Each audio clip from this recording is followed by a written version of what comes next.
Значи по това време ансамблите не бяха много, бяха за избрани хора.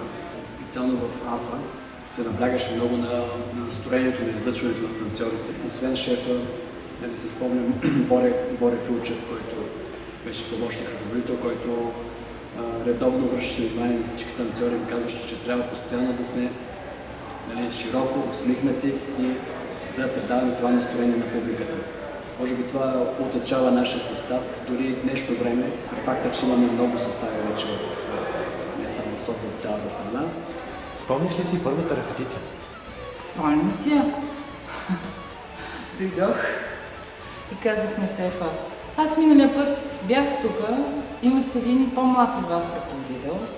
И той така се огледа с бялата си коса и каза: кой е по-млад? Тук няма по-млади от мене. Влизай! Започваш да танцуваш. Бях много притеснена. Помня, че ми беше страх да влезна в залата и насила ме вкараха и ми казаха да не се притеснявам. И с много усилия го постигнах. Да, помня я. Имаше много хора непознати. Сега ги няма тези хора, дето ми бяха непознати. Дойдох така като непоканен, просто дойдох един ден и така всичко започва. Спомниш ли си първата репетиция? Папа ли? Да. Не. Може би нямам любими танци, всички ми харесват. Джиновския, защото е много динамичен, с много фигури и много игра по двойки. Любимото нещо на шефа. Винаги искаше да танцуваме по двойки, да имаме отношение мъж-жена. Може би джиновския, защото това беше първият танц, който изтанцувах с ансамбъл. Това е много труден въпрос. Загоре. Загоре. Особено мъжкото направо. Искаш ли да ти покажа? Не. Доста са. В този ансамбъл това е един от хубавите неща, че има хубави танци.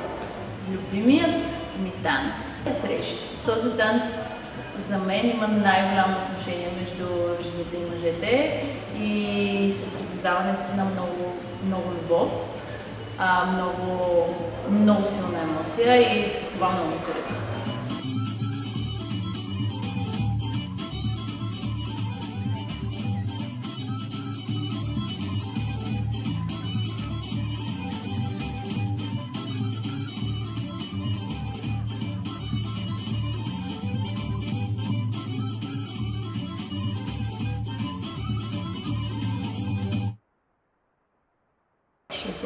Шефа. Велик. Огън. Пример. Велик? Невероятен. Легенда. Той е легенда за българската.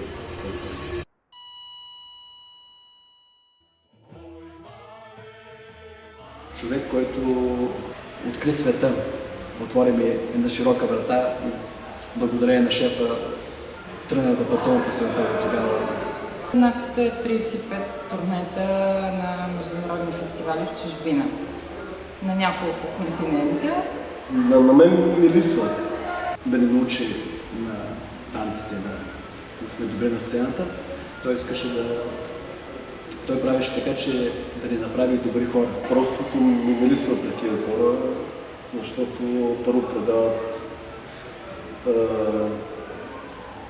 излъчването му е на мъдър човек, може да го питаш за съвет не само в танца, изобщо за самия живот.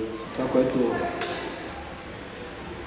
винаги ще спомням неговите думи, които правеше не само към всеки един, т.е. някой път към всички, някой път към отделния човек, казваше: бъдете благи хора, бъдете благи.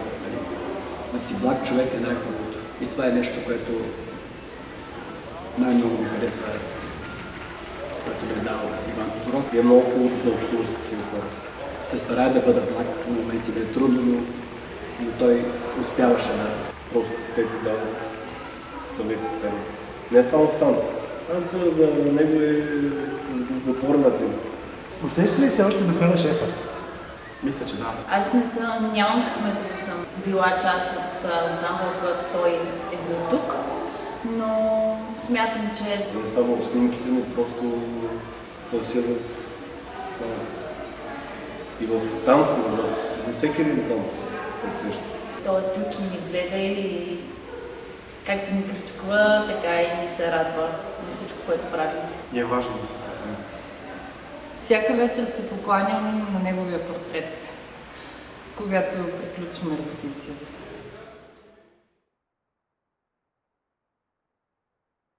Не мога да си представя живота без танци. Винаги си мисля, че ще продължа да танцувам, до когато мога. Започваш с репертуара и продължаваш с... Хората, много хората. И загоре. Всички хора, които като той да са усмихнати, приветстват ме, прегръщат ме, питат как ми е минал деня. Емоцията, енергията, която предават и с хубавите спомени, които създаваме. Продължаваш с участията, сцената. Заради тях танцувам все още. Трябва да се запазват танците и да се предават. Аз вече съм по-напредна възраст, ама ти трябва да предаш. Има време. Танцува академичен фолклорен ансамбъл Иван Тодоров, София.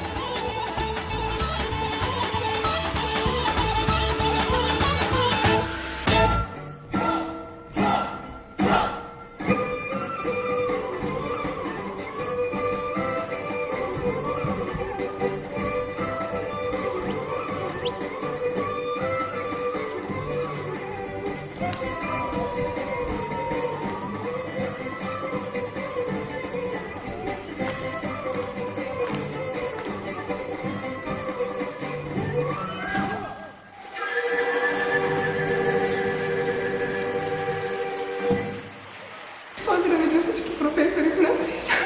Успех, надвис! Обичаме те, надвис!